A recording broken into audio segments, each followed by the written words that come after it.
Teori belajar kelompok 4, 1 Alif Mustaghfiroh Suciani Arifin, 2 Aisyah Wulandari, 3 Atin Putri Sanyoto, 4 Mudrika Uswatun Casana, 5 Rianto. 1. Teori behavioristik. Teori behavioristik adalah salah satu teori belajar yang memandang bahwa belajar adalah perubahan tingkah laku yang dapat diamati. Teori ini berfokus pada hubungan antara stimulus dan respon.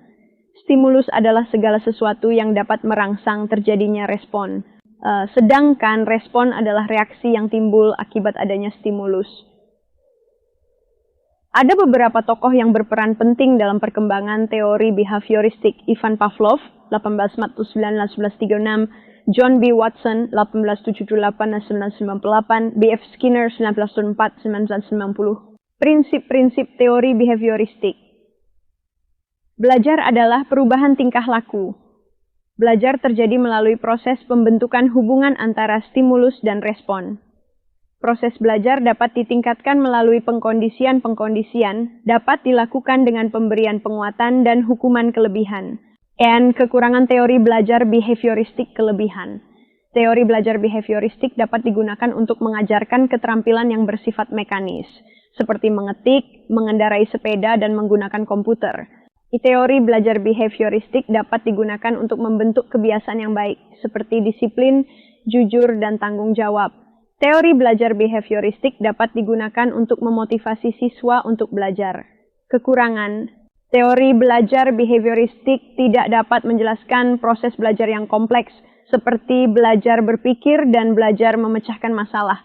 Teori belajar behavioristik tidak dapat menjelaskan motivasi belajar siswa. Teori belajar behavioristik dapat membuat siswa menjadi pasif dan tidak kreatif. Contoh penerapan teori behavioristik dalam belajar antara lain, adanya pendisiplinan yang dilakukan terhadap peserta didik yang tidak menyelesaikan pekerjaan rumah atau PR. Adanya sanksi yang diberikan pada seorang karyawan, baik itu berupa teguran atau bahkan surat peringatan. Adanya penertiban dan peringatan berupa surat tilang dari polisi terhadap pengguna jalan yang tidak mematuhi rambu lalu lintas yang berlaku. Adanya pemberian sanksi sosial berupa pengucilan terhadap masyarakat yang dianggap telah bertindak menyimpang dari budaya dan norma sosial yang berlaku di suatu daerah. 2. Teori sosial kognitif. Teori sosial kognitif adalah teori belajar yang dikembangkan oleh Albert Bandura. Teori ini menjelaskan bagaimana manusia belajar melalui pengamatan dan peniruan perilaku orang lain. Bandura berpendapat bahwa manusia memiliki kemampuan untuk belajar tanpa harus mengalami secara langsung suatu peristiwa atau kejadian. Menurut teori sosial kognitif, belajar sosial terjadi melalui 4 proses, yaitu 1. Pengamatan. Pada tahap ini, individu mengamati perilaku orang lain, baik secara langsung maupun tidak langsung. Individu juga dapat mengamati perilaku orang lain melalui media massa seperti televisi, film, atau internet. 2. Retensi. Pada tahap ini, individu menyimpan informasi yang diperoleh dari proses pengamatan. Informasi ini dapat disimpan dalam memori jangka pendek atau jangka panjang. 3. Reproduksi. Pada tahap ini, individu berusaha untuk meniru perilaku yang telah diamatinya. Individu dapat meniru perilaku tersebut secara langsung atau dengan cara mengubahnya agar sesuai dengan kemampuannya. 4. Motivasi. Pada tahap ini, individu termotivasi untuk melakukan perilaku yang telah diamatinya. Motivasi ini dapat berasal dari faktor internal, seperti keyakinan dan nilai-nilai, atau faktor eksternal, seperti penguatan atau hukuman. Ciri-ciri teori belajar sosial kognitif. Penekanan pada pembelajaran melalui pengamatan peran representasi mental, pentingnya faktor sosial, peran efikasi diri. Kelebihan teori belajar sosial kognitif menjelaskan pembelajaran yang kompleks. Teori ini dapat menjelaskan bagaimana orang belajar perilaku yang kompleks, seperti keterampilan sosial dan keterampilan pemecahan masalah. Menjelaskan pembelajaran tanpa penguatan langsung. Teori ini dapat menjelaskan bagaimana orang belajar tanpa harus menerima penguatan langsung untuk perilaku mereka. Menekankan pentingnya faktor kognitif. Teori ini mengakui pentingnya faktor kognitif dalam pembelajaran, seperti perhatian, memori, dan pemikiran. Memiliki aplikasi praktis. Teori ini memiliki banyak aplikasi praktis dalam pendidikan, psikoterapi, dan bidang lainnya. Kekurangan teori belajar sosial kognitif. Tidak semua peserta didik memiliki daya ingat yang sama. Peserta didik tidak sepenuhnya memahami materi yang diajarkan. Tidak memperhatikan perkembangan umum peserta didik. Berikut adalah beberapa contoh kegiatan pembelajaran PPKN yang dapat menerapkan teori belajar sosial kognitif. 1. Kegiatan simulasi. 2. Kegiatan bermain peran. 3. Kegiatan diskusi. Secara keseluruhan, teori belajar sosial kognitif adalah teori yang komprehensif dan berguna yang dapat menjelaskan bagaimana orang belajar dalam berbagai situasi. Teori ini memiliki banyak aplikasi praktis dalam pendidikan, psikoterapi, dan bidang lainnya. 3. Teori konstruktivisme adalah teori yang menempatkan peserta didik sebagai individu yang membangun pemahaman dan memahami informasi secara aktif sepanjang proses pembelajaran. Teori konstruktivisme dapat membangun pemahaman serta pengetahuan peserta didik melalui berbagi pengalaman yang telah dimilikinya. Pembelajaran konstruktivisme mendorong peserta didik dalam menggunakan pengalaman dan pengetahuannya untuk memecahkan masalah yang dihadapinya. Tokoh-tokoh dalam teori belajar konstruktivisme. 1. Jean Piaget. Menurut Jean Piaget, teori belajar konstruktivisme, pengetahuan tumbuh dan berkembang melalui pengalaman. 2. Vygotsky adalah adanya interaksi sosial individu dengan lingkungannya. Menurut Vygotsky, belajar adalah sebuah proses yang melibatkan dua elemen penting. Pertama, belajar merupakan proses secara biologi sebagai proses dasar. Kedua, proses secara psikososial sebagai proses yang lebih tinggi dan esensinya berkaitan dengan lingkungan sosial budaya. Tujuan teori konstruktivisme adalah sebagai berikut. Mengembangkan kemampuan siswa untuk mengajukan pertanyaan dan mencari sendiri pertanyaan. Membantu siswa untuk mengembangkan pengertian pemahaman konsep secara lengkap. Mengembangkan kemampuan siswa untuk menjadi pemikir yang mandiri. Ilan lebih menekankan pada proses belajar, bagaimana belajar itu. Ciri-ciri teori belajar konstruktivisme. Pembelajaran adalah proses aktif yang dilakukan oleh siswa. Siswa tidak hanya menerima informasi dari guru, tetapi juga membangun pengetahuannya sendiri berdasarkan pengalaman dan interaksinya dengan lingkungan. Pengetahuan bersifat relatif dan tidak statis. Pengetahuan dapat berubah seiring dengan pengalaman dan perkembangan siswa. Guru berperan sebagai fasilitator dan pembimbing. Guru tidak hanya menyampaikan informasi, tetapi juga membantu siswa dalam proses belajarnya. Kelebihan teori belajar konstruktivisme. Meningkatkan motivasi belajar siswa. Siswa lebih termotivasi untuk belajar karena mereka terlibat aktif dalam proses pembelajaran. Meningkatkan pemahaman siswa terhadap materi pelajaran.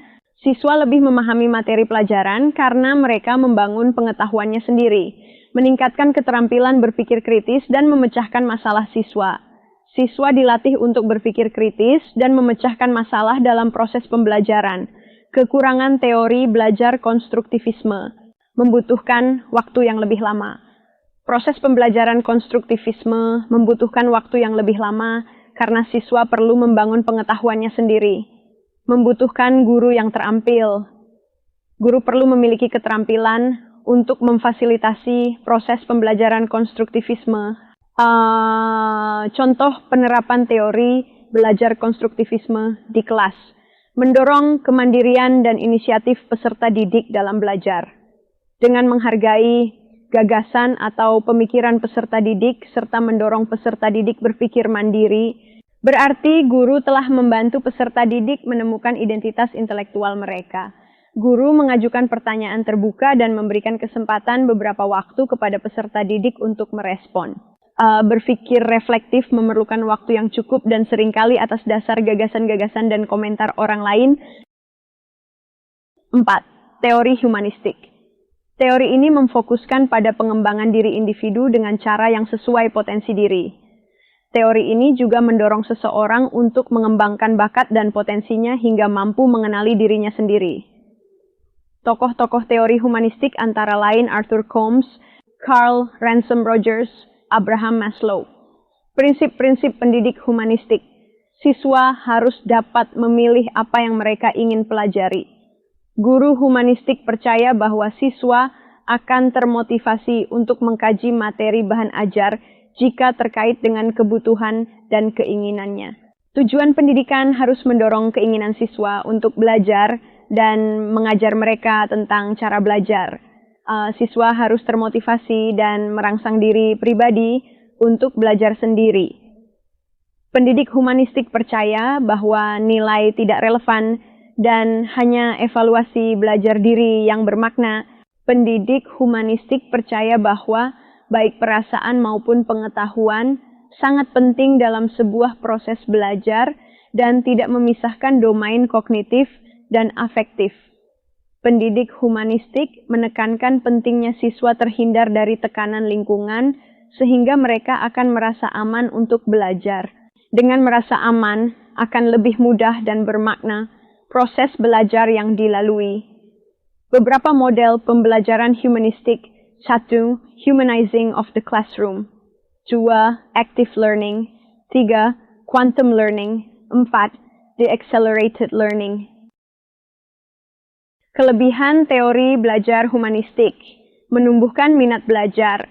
Teori ini dapat memotivasi pembelajar karena fokusnya pada minat dan kebutuhan individu. Mengembangkan kreativitas dan potensi diri. Pembelajar didorong untuk mengeksplorasi dan mengembangkan kemampuan mereka sendiri, menumbuhkan kepribadian dan sikap positif. Teori ini membantu pembelajar untuk menjadi individu yang mandiri, bertanggung jawab, dan memiliki harga diri yang tinggi. Menciptakan lingkungan belajar yang kondusif. Teori ini mendorong terbentuknya hubungan yang positif dan saling menghargai antara pembelajar dan pengajar. Memperluas makna belajar. Teori ini tidak hanya terfokus pada aspek akademis, tetapi juga pada pengembangan pribadi secara keseluruhan. Kekurangan teori belajar humanistik: sulit untuk diukur. Keberhasilan belajar tidak selalu mudah diukur dengan cara tradisional seperti tes dan ujian. Membutuhkan pengajar yang kompeten. Teori ini membutuhkan pengajar yang memiliki keterampilan khusus untuk menciptakan lingkungan belajar yang kondusif dan memfasilitasi proses belajar individual. Tidak cocok untuk semua situasi belajar.